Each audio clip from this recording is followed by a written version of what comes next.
sa local grocery ng Busan.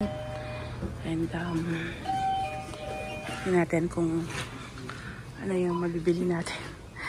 Ito yung mas affordable na store niya kasi karaniwan puro 7-Eleven talaga. So it's nice na makakita ng mga grocery talaga.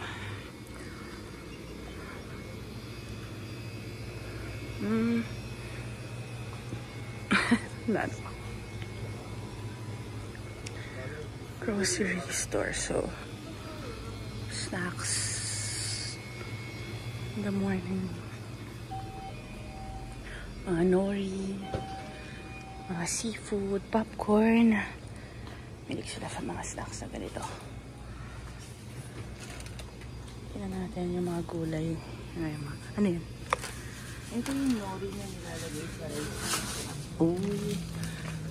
Ito yung mga toothbrush. Ininom kasi ako.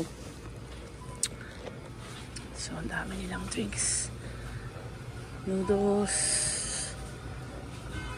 And, tingnan natin kung ano yung food na mabibili natin.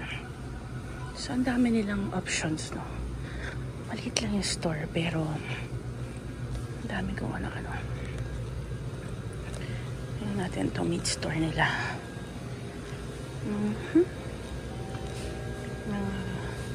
Pork meat sila, then chicken.